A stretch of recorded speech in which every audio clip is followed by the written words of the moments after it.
हमने पढ़ा पिछली कक्षाओं में। Good morning everybody. पिछली कक्षाओं में आपने पढ़ा कि किस प्रकार से जीव विज्ञान आपको अध्ययन करना है। अब आप कक्षा 11 में आ चुके हैं और कक्षा 11 का जो पहला अध्याय है, फर्स्ट लेसन है, वो है जीव जगत।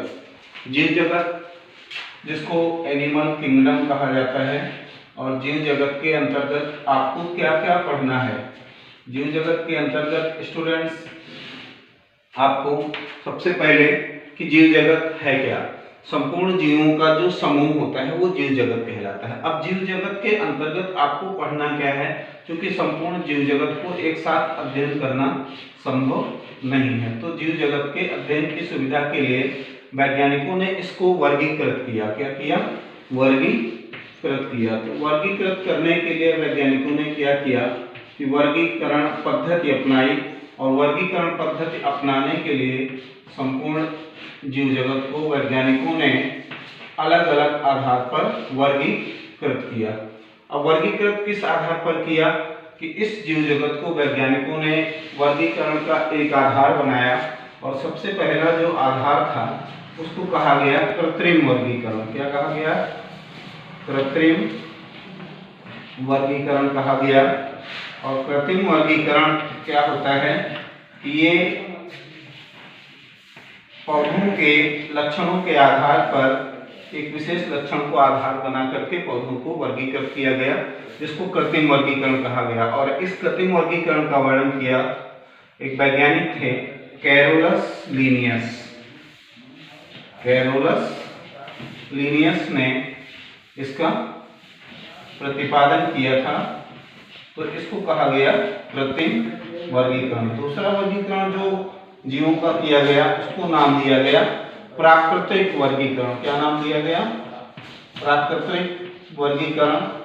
प्राकृतिक वर्गीकरण में स्टूडेंट्स वैज्ञानिकों ने जीवों के उनके प्राकृतिक लक्षणों को आधार माना और जीवों को वर्गीकृत किया।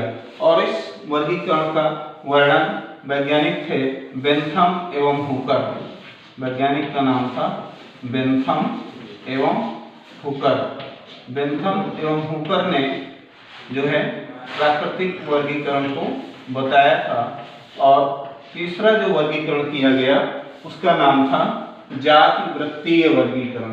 जाति वृत्तीय वर्गीकरण। इसके अंतर्गत वैज्ञानिकों ने जीवों के जातिगत लक्षणों के आधार पर वर्गीकृत किया और इसको कहा गया जाति वृत्तीय वर्गीकरण। और इसका प्रतिपादन किया था दो वैज्ञानिक थे। एक वैज्ञानिक का नाम था एंगलर और दूसरे का नाम था प्रेंटल।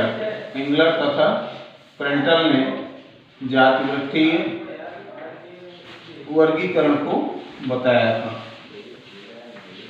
तो इस प्रकार से संपूर्ण जीव जगत को वर्गीकृत किया गया। Eight the view point of need, अगर हम नीड के आधार पर देखें, सबसे पहले समझने की बात यहाँ पर यह है कि संपूर्ण जीव जगत को वर्गीकृत किया गया अध्ययन की सुविधा के लिए। और वर्गीकृत करने में वर्गीकरण को आधार बनाया गया और सबसे पहले कृत्रिम वर्गीकरण किया गया। नंबर 1 कृत्रिम वर्गीकरण किया गया। कृत्रिम वर्गीकरण जीवों के उनके कृत्रिम लक्षणों के आधार पर कैरोलस लीनियस ने इस वर्गीकरण को प्रस्तुत किया था। प्राकृतिक वर्गीकरण। प्राकृतिक वर्गीकरण में जीवों के उनके प्राकृतिक लक्षणों के आधार पर वर्गीकृत किया, जिसको बेंथम एवं हुकर ने वर्गीकृत किया था।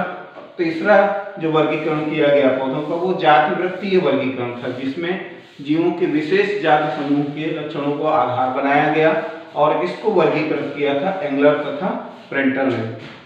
स्टूडेंट्स, अब यहाँ पर आपको ध्यान देने की जरूरत ये है कि इसके बाद आप देखेंगे कि एक at the view point of NEET के एग्जाम के दृष्टिकोण से अगर आप देखें तो नीट में एक सवाल पूछा जाता है कि वर्गीकरण के पदानुक्रमी स्तर क्या हैं। वर्गीकरण के पदानुक्रमी स्तर क्या हैं?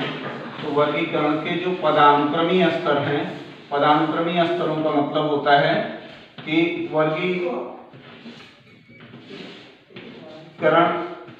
कैसे किया जाता है। सपोज दैट जैसे मनुष्य का या आपको किसी जंतु का, सपोज दैट आपको अमीबा का वर्गीकरण करना है। किसका करना है? अमीबा का वर्गीकरण करना है, क्लासिफिकेशन करना है। तो कैसे आप करेंगे? तो वर्गीकरण करने का जो आधार बनाया गया, उन्हीं आधार को नाम दिया गया वर्गीकरण के पदानुक्रमी स्तर। अब ये कौन कौन से आधार थे? तो सबसे पहला आधार था वो था संघ, दूसरा आधार था वर्ग, तीसरा जो आधार था, पहला आधार संघ, दूसरा आधार वर्ग, तीसरा आधार गण, चौथा आधार कुल और पांचवा आधार वंश और जाति। ये प्रमुख वर्गीकरण आधार हैं। अब यहाँ पर स्टूडेंट्स आपको ध्यान देने की जरूरत ये है कि यहाँ पर जाति को सबसे नीचे लिखा गया है। क्यों? क्योंकि जाति को वर्गीकरण का आधार बनाया गया है। तो जैसे हम बात करते हैं मनुष्य अमीबा का, हमने कहा तो अमीबा प्रोटोजोआ समूह का प्राणी है। किसका प्राणी है? प्रोटोजोआ समूह का प्राणी है। प्रोटोजोआ क्यों कहा जाता है? क्योंकि प्रोटो मीन्स होता है फर्स्ट और जोआ बना है जून से। जून मीन्स एनिमल, यानी प्राथमिक जंतु जो होते हैं उनको प्रोटोजोआ में रखा गया है। वर्ग इनको रखा गया है सार्कोडिना, वर्ग सार्कोडिना में रखा गया है।